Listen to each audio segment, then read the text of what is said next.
Bismillahirrahmanirrahim. Assalamualaikum warahmatullahi wabarakatuh. Waalaikumsalam warahmatullahi wabarakatuh.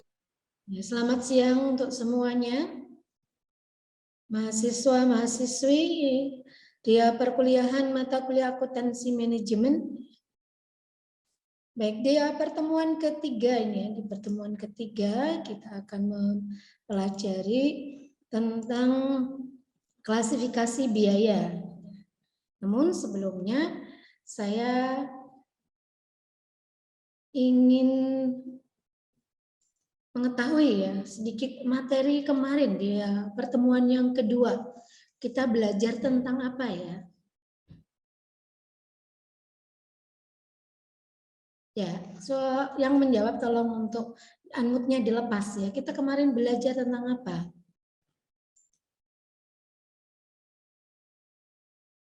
Ya, Mbak Nurul?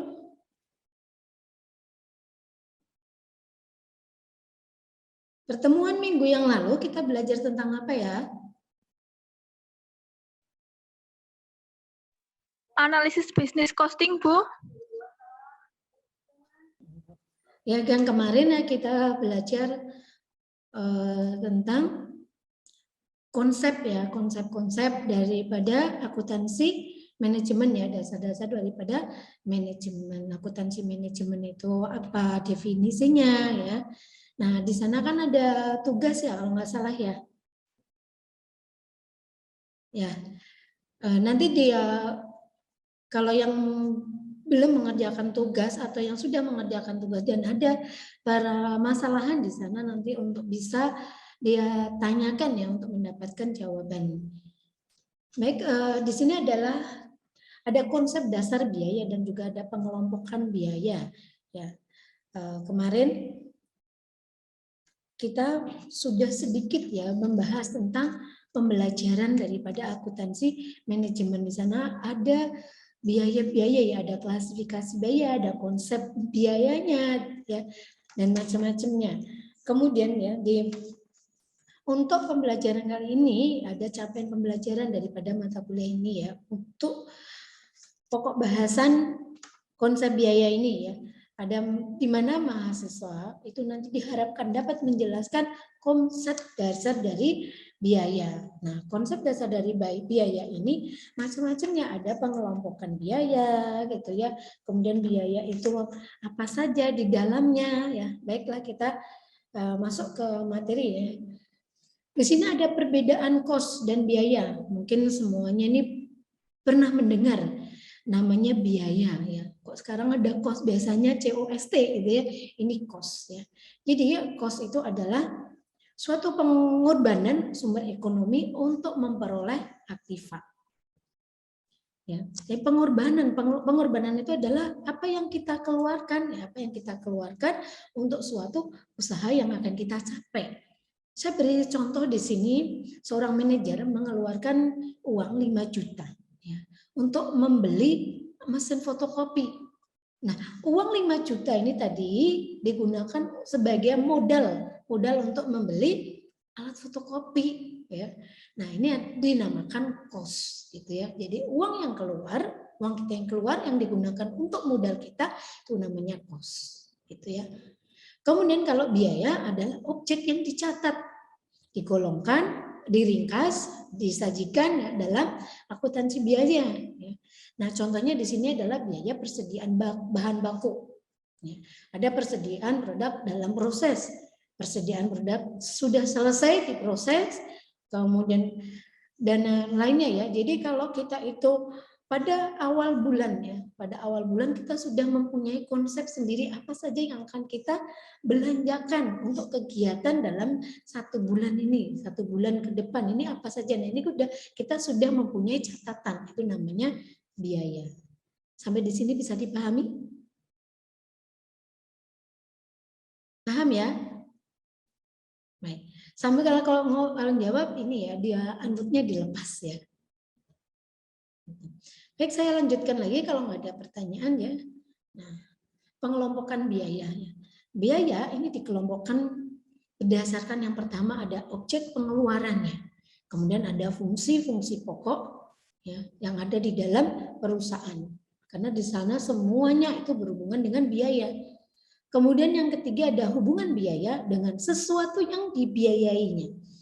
Kemudian yang keempat adalah adanya volume kegiatan atau aktivitas daripada biaya itu untuk apa saja, volumenya kemana saja, itu ya banyaknya ya. Kemudian yang kelima adalah menurut jangka waktu manfaatnya.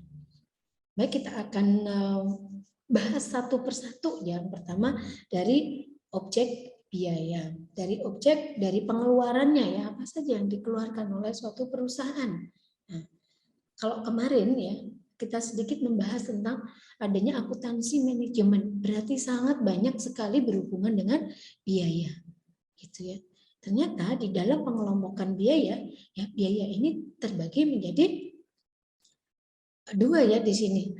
Objek pengeluarannya ya, misalnya di sini adalah bahan bakar. Jadi semua yang berhubungan dengan bahan bakar itu disebut dengan biaya bahan bakar. Begitu, ya. Kemudian ada namanya biaya pemasaran. Kalau yang contohnya biaya pemasaran yang berhubungan dengan kegiatan pemasaran itu semuanya dimasukkan ke biaya pemasaran. Ada apa di biaya pemasaran? Misalnya ada iklan, ya. Kemudian ada biaya promosi. Kemudian ada biaya angkut dari gudang ya ke perusahaan yang membeli ya, berarti dari gudang ke gudang, dari gudang yang sebagai produsen ke gudang yang membeli gitu ya. Kemudian kita lanjutin lagi ada yang lainnya ya. Nah, di sini ada kalau fungsi ya, fungsi dalam perusahaan, fungsi pokoknya ya terbagi menjadi dua macam. Ada biaya produksi, ada biaya bahan baku. Nah, biaya produksi dan biaya non produksi. Kalau biaya produksi ini terbagi menjadi tiga. Ya, ada biaya bahan baku, tenaga kerja, overhead, pabrik. Ya. Nah, kemudian ada biaya non produksi. Kalau ada biaya bahan baku adalah di sini ada bahan baku, tenaga kerja, overhead, pabrik adalah semua biaya ini dibutuhkan oleh perusahaan untuk memproses ya suatu produk, untuk memproses suatu produk sampai menjadi produk itu menjadi jadi dan produk ini siap dijual. Nah, kalau produk siap sudah dijual ya sudah masuk ke showroom ya atau gudang yang siap memang barang ini akan diangkut atau dibeli oleh konsumen ya. Kemudian yang diperlukan adalah biaya non produksi ya, di luar dari proses tadi karena barang ini udah jadi yaitu ada biaya pemasaran dan biaya administrasi dan umum. Jadi di sini ada biaya non produksi. Nah, biaya non produksi ini tadi memang harus disiapkan oleh perusahaan. Tadi sudah saya kasih contoh untuk biaya pemasaran, ya.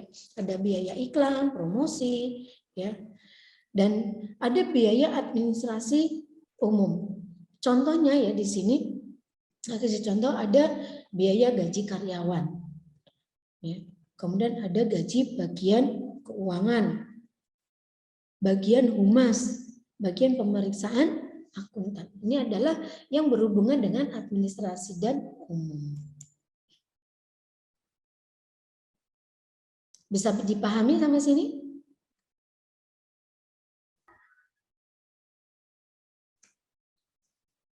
Baik, saya lanjutkan. Nah, ini tadi ya. Ini adalah suatu tahapannya untuk kegiatan produksi.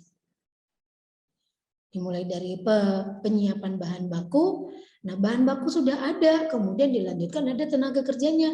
Kalau bahan baku ini semua ini memang sangat dibutuhkan oleh perusahaan ya.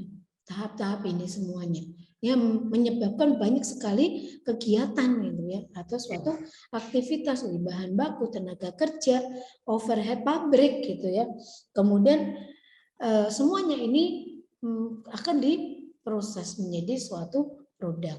Nah, bagaimana sih prosesnya ini? Siklusnya bagaimana ini kalau barang ini sudah biaya-biaya tadi sudah dipersiapkan oleh perusahaan.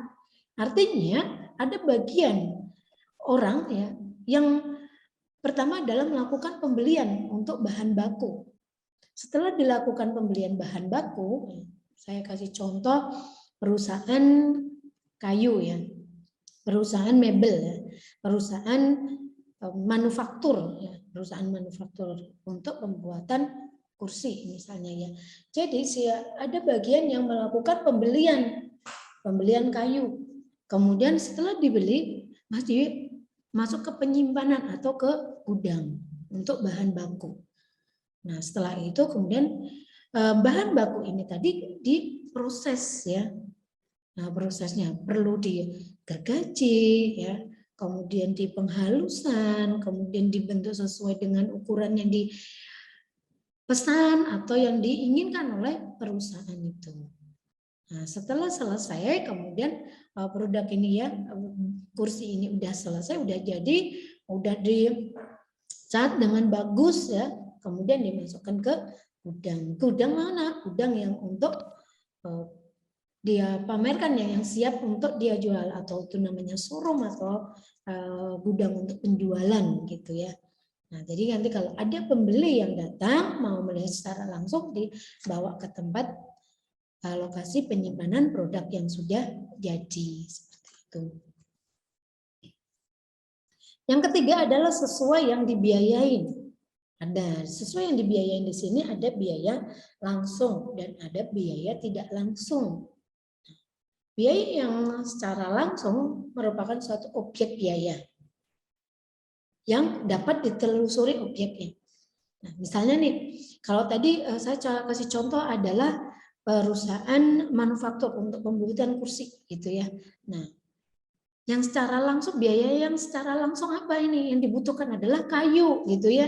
Kemudian dibutuhkan apa lagi? Yang memang benar-benar langsung terlihat. Oh, dia butuh kayu, ya. Kemudian dia membutuhkan cat, ya, untuk mewarnain hasilnya, hasil dari produk ini tadi ya. Nah, itu adalah biaya-biaya langsung. Nah, biaya yang tidak langsung adalah objek biaya yang tertentu yang tidak dapat ditelusuri secara langsung. Misalnya ini ada biaya gaji. Namanya biaya gaji ini. Untuk gaji para karyawan ini kan beda-beda besarnya ya. Ada gaji karyawan, kemudian dia bagian keuangan dengan bagian humas atau bagian pemeriksaan, bagian produksi itu berbeda-beda untuk gajinya. Nah, untuk menelusuri ini kan membutuhkan waktu ya, membutuhkan waktu dan kurang efektif untuk waktunya ya, sehingga dikatakan ini adalah biaya yang tidak langsung. Itu karena biaya ini memang harus ditelusurin terlebih dahulu. Kalau memang mau, jadi bahasanya tuh kalau dia itu biaya yang bisa langsung terlihat, oh ini ada produknya. Kita itu akan memproduksi apa gitu ya. Kita akan memproduksi apa. Tadi adalah memproduksi kursi. Berarti biaya langsungnya adalah untuk membeli kayu gitu ya. Nah, kalau misalnya nih ada pedagang bakso gitu ya, pedagang bakso. Biaya langsungnya apa ini? Pastinya kita udah tahu semua yang dibutuhkan kalau bakso adalah ada pentol baksonya, berarti yang dibutuhkan adalah ada dagingnya. Nah, itu adalah biaya langsung gitu ya. Bisa dipahami?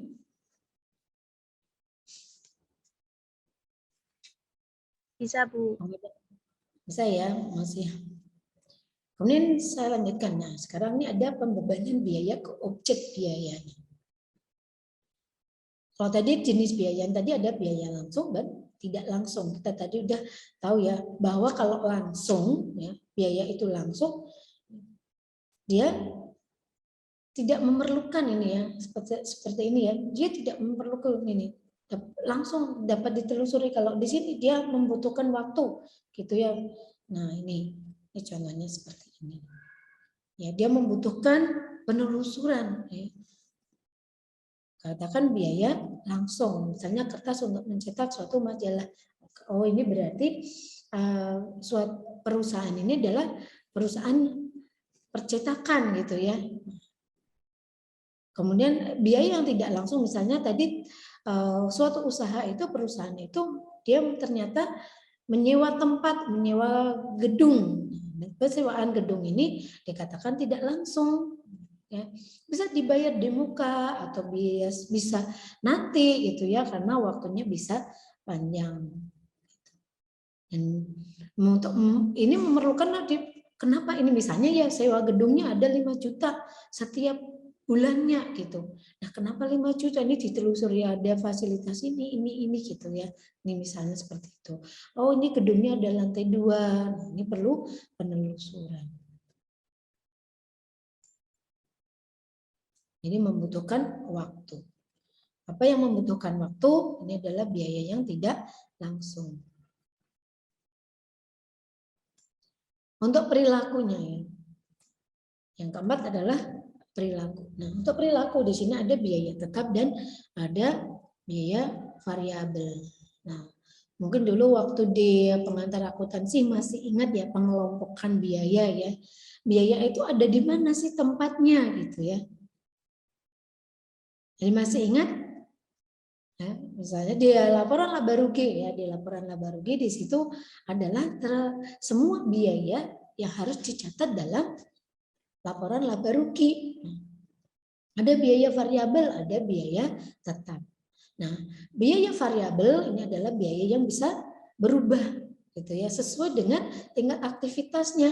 Sudah direng-reng nih 1 bulan yang akan dibelanjakan adalah ini gitu ya. Udah tertulis semuanya. Ternyata pada awal bulan dia itu akan melakukan pembelanjaan tidak sama dengan yang dicatat. Nah, ini ternyata masih cukup. Itu namanya biaya variabel yang bisa berubah gitu ya. Contohnya tadi ada biaya bahan baku. Oh, ini bagian yang ini udah cukup. Misalnya tadi adalah perusahaan manufaktur untuk mengolah kayu ya, membuat kayu. Oh, biaya bahan bakunya tadi ada memerlukan paku, amplas gitu ya. Oh, ini udah cukup, berarti besok tidak bisa dibelanjakan. Nah, itu adalah biaya variabel. Padahal udah tercatat, udah dikalkulasi biayanya untuk pembelanjaan gitu. Beda lagi dengan biaya tetap ya.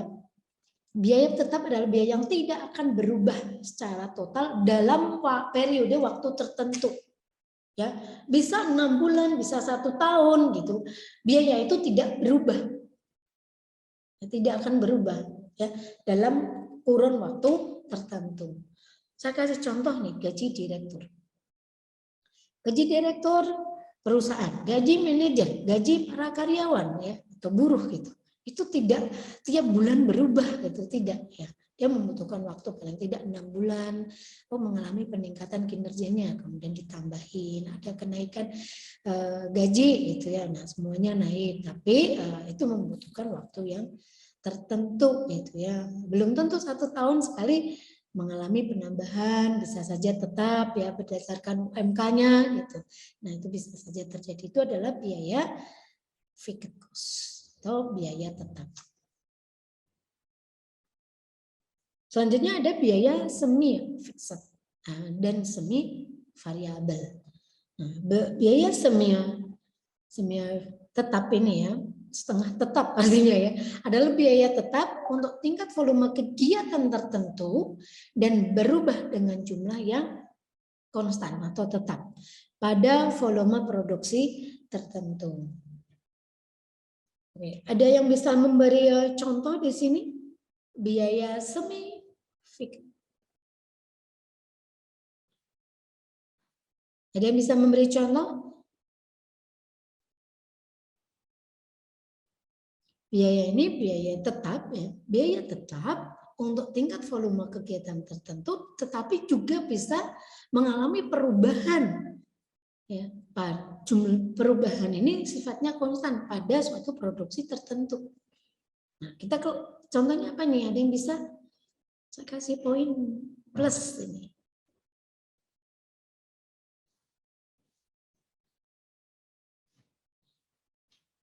Ayo. Mbak Rosi, ya, Mas Trian.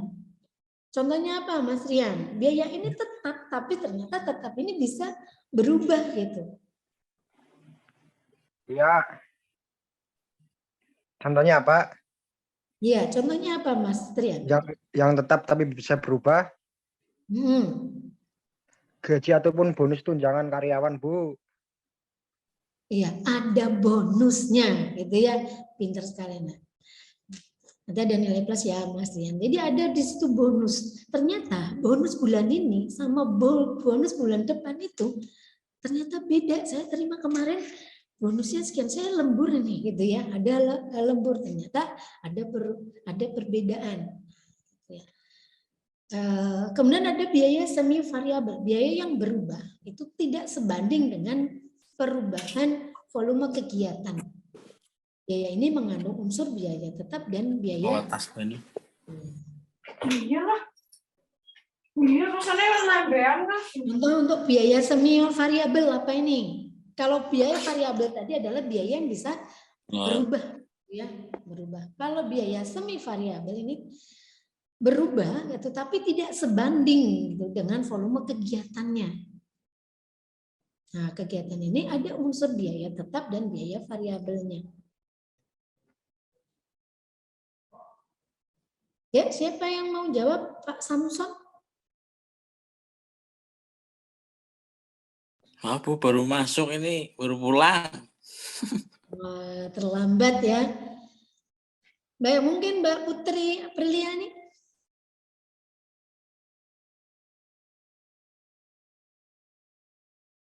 Perubahan ini tidak sebanding gitu ya, nggak sebanding dengan volume kegiatannya. Ternyata, yang tadi banyak kegiatan ternyata mengalami perubahan.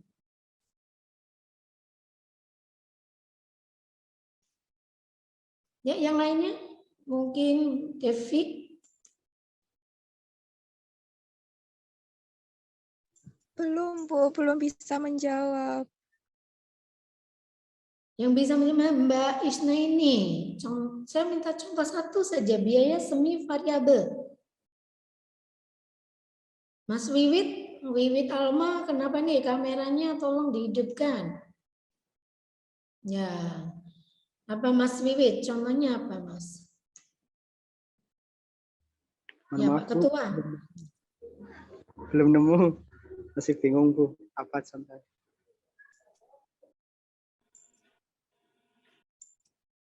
Kalau ini bisa jawab, bonusnya dapat 2 loh. Kalau tadi Mas Ren bonusnya 1. Kenaikan bahan baku. Kenaikan bahan baku. Setuju enggak nih jawaban Pak Seno? Siapa yang jawab tadi? Iya, Bu. Iya, jawaban Pak Seno adalah kenaikan harga bahan baku atau naik turun ya. Naik turunnya harga bahan baku. Setuju, Bu. Setuju ya? Iya. Jadi tadi dikatakan bahwa bahan baku ya. Bahan baku ini benar sekali ya, itu jawaban apa tadi. Nanti tolong kalau pas absen saya menjawab gitu ya, diingatkan saya. Jadi contohnya ini adalah untuk biaya semi variabel adalah kenaikan atau penurunan biaya bahan baku. Jadi semuanya ini di sini masuk dalam biaya tetap dan biaya variabel atau semi variabel. Oke, ini sudah dijelaskan tadi.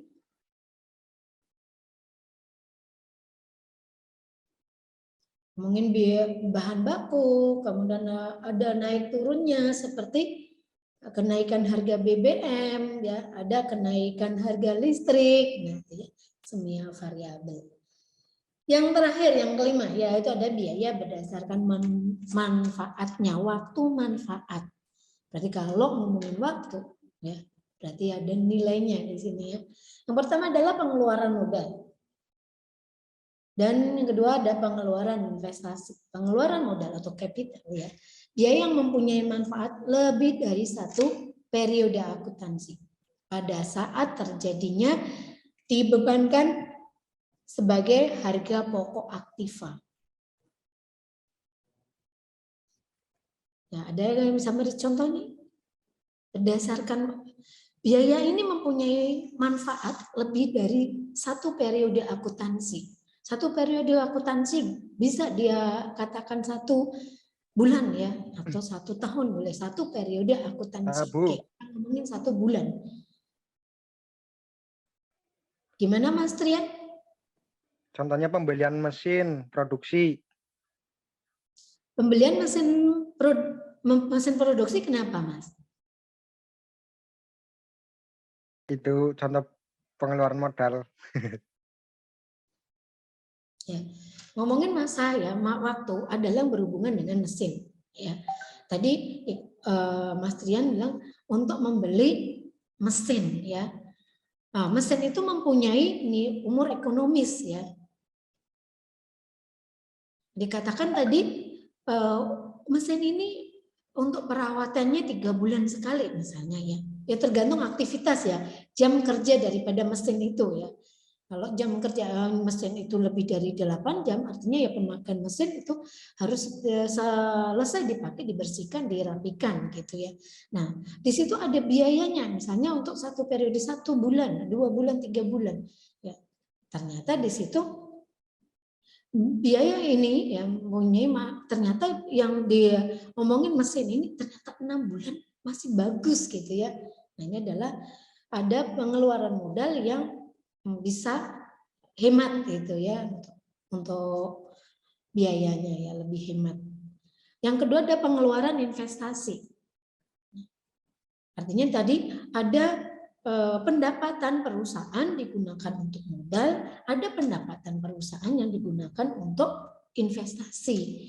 Kalau sudah ngomongin investasi berarti perusahaan itu mempunyai tingkat profitabilitas itu semakin naik gitu ya. Dalam setiap bulannya gitu ya, dia mengalami kenaikan profit sehingga pengeluaran ini tidak hanya digunakan untuk modal saja tapi untuk investasi.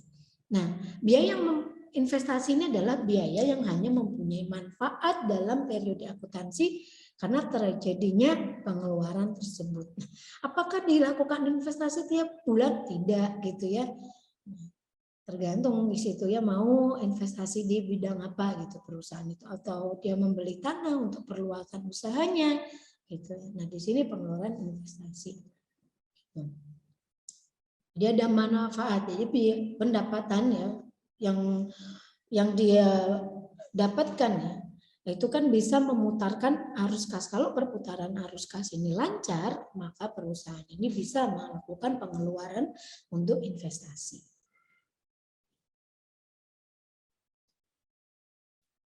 Saya kasih contoh soal ini ya, sedikit saja. Di mana dia sistem akuntansi ada pelaporan untuk jumlah total maupun jumlah biaya rata-rata biaya per unit. Nah, kalau ngomongin biaya rata-rata bisa dikatakan biaya rata-rata itu dihitung dengan membagi biaya total dengan jumlah unitnya. Contohnya, perusahaan menanggung biaya produksi sebesar 40 juta. Pada tahun 2008 untuk memproduksi 500.000 sistem speaker. Berapakah biaya per unitnya? Ada yang bisa menjawab? 80, Bu. Gimana, Mbak?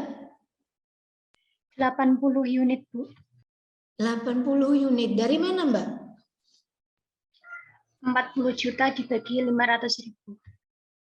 40 juta dibagi 500. Jadi harga per unitnya adalah 80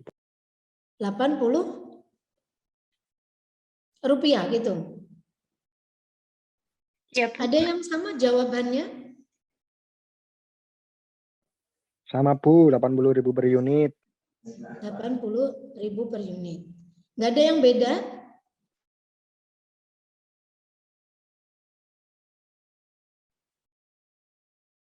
Baik ya, kita lihat ya jawabannya adalah 8 bukan 80.000, 80 rupiah per unitnya ya.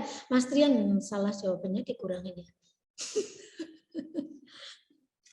Jadi tadi udah benar ya yang dikatakan Mbak Ani bahwa untuk menghitung harga per unitnya adalah biaya total ya dibagi dengan jumlah per unitnya ada berapa. Ternyata harganya itu 80 rupiah per unit. Sampai di sini ada pertanyaan?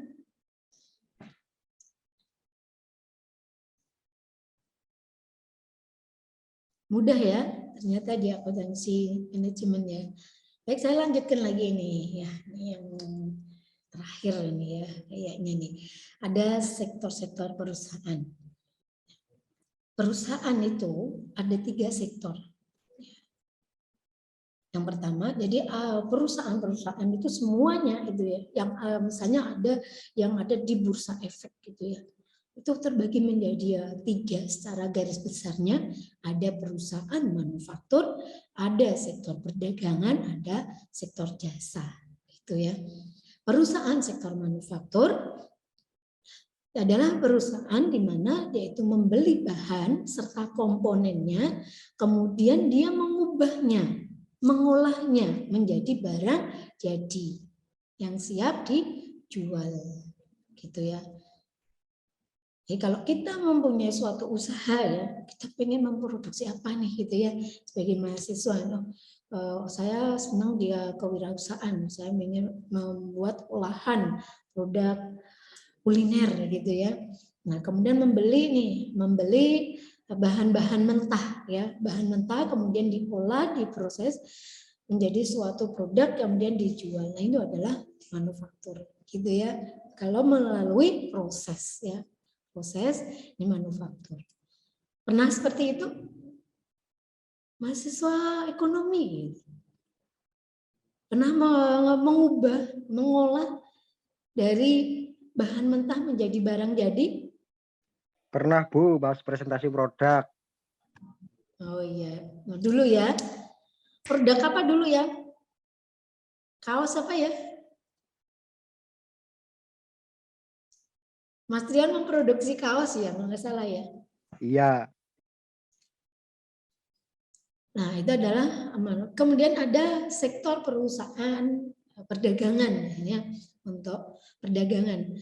Perusahaan ini dia hanya membeli, kemudian dia menjual dalam produk yang sama gitu tanpa mengubah bentuk dasarnya. Nah kemungkinan perusahaan ini yang tadinya tidak ada mereknya kemudian diberi merek ya atas nama perusahaan tersebut. Itu adalah perdagangan, sektor perdagangan gitu ya. Ada yang seperti ini ya, melakukan seperti ini di UKM, membeli keripik nih ya.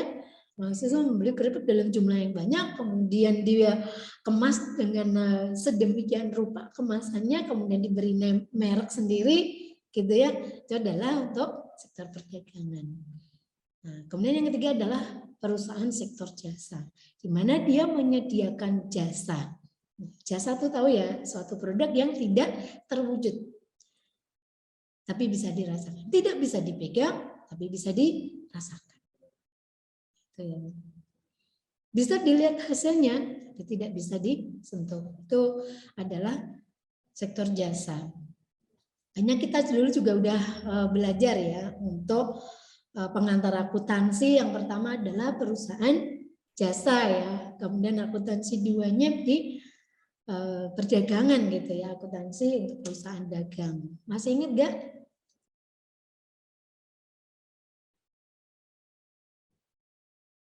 Tidak ingat? Wah, ini nih, lupa udah lama Masih, ya, Bu. tahun yang lalu ya. Saya akan sedikit ya menceritakan ya bahwa di dalam ekonomi itu kan harus mempunyai jiwa bisnis ya. Orang-orang ekonomi setidaknya mempunyai jiwa bisnis. Ya. Jangan hanya yang pintar duduk di belakang meja saja gitu ya. Dia harus mempunyai jiwa bisnis. Modal utama bisnis itu bukanlah uang ya. Modal utama dalam bisnis itu bukan uang. Ada yang tahu modal utama dalam kegiatan, dalam melaksanaan bisnisnya? Nanti habis, nggak usah nunggu sampai lulus ya, kelamaan gitu.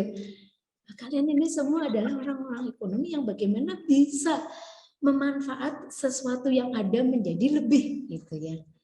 Nah, orang-orang yang mempunyai jiwa bisnis, saya mempunyai jiwa bisnis enggak ya? Gitu ya. Kita bertanya pada diri sendiri, kemudian kita jawab jawab sendiri atas apa yang sudah kita rasakan selama ini. Saya mau punya jiwa bisnis tidak ya? Gitu. Modal utama bisnis itu bukan modal. Modalnya tadi bukan berupa uang. Ada yang tahu? Ide, Bu. Keberanian, Bu. Siapa yang jawab itu tadi? Seno, Bu. Iya, Pak Seno ya. Benar sekali, tepat sekali. Modal utama yang paling pertama adalah keberanian. Ya, punya uang tapi tidak berani, maka dia bukan jiwa bisnis. Dia tidak punya uang gitu ya, tapi dia berani mengambil resiko. Saya akan meminjam uang lah di sini. Itu ya. Pertama adalah keberanian. Yang diomongkan, yang pernah yang kita dengar dari Bapak entrepreneur, siapa Bapak entrepreneur?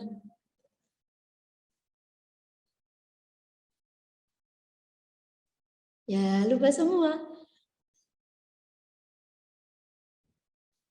Ada yang tahu? Bapak entrepreneur. Hasan. Siapa? Salah, saya kurangin loh. Ada yang tahu Pak Seno mungkin atau teman-temannya ini? Bapak entrepreneur siapa? Orang Indonesia ya.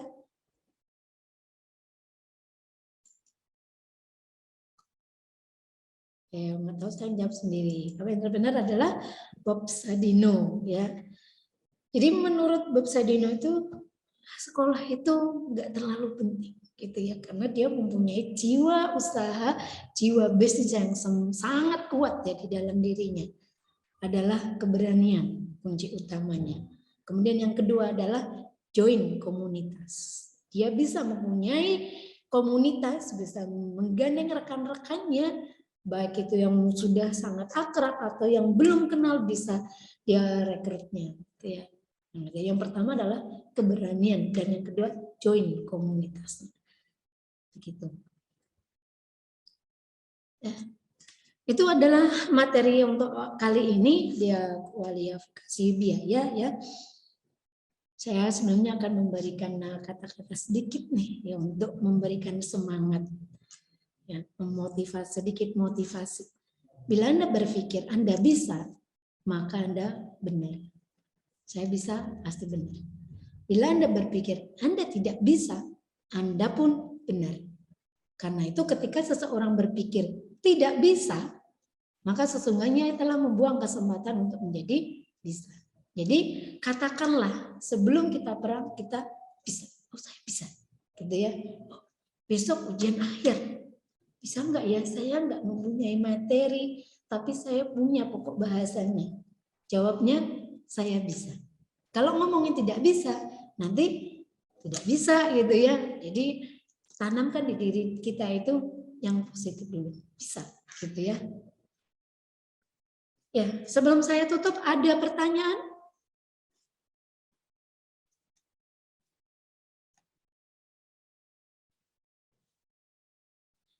Ada, tadi saya bertanya udah ketemu belum contohnya? Contoh biaya. Tadi udah kejawab belum ya? Sudah, Bu. Oh sudah ya, sudah. Oke, untuk pertemuan kali ini ada pertanyaan?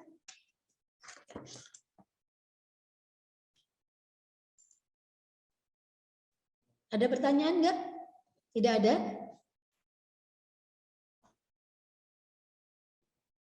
Baik, kalau tidak ada, ya nanti bisa materi ini bisa dia download, ya saya kirimkan filenya di Google Classroom. Kemudian nanti insya Allah ada link YouTube yang akan saya bagikan untuk melihat pembelajaran ini seperti apa ya, biar lebih paham sesuai dengan capaian pembelajaran, bahwa mahasiswa harus mampu menjelaskan, mahasiswa harus bisa menguasai apa yang ada di materi ini.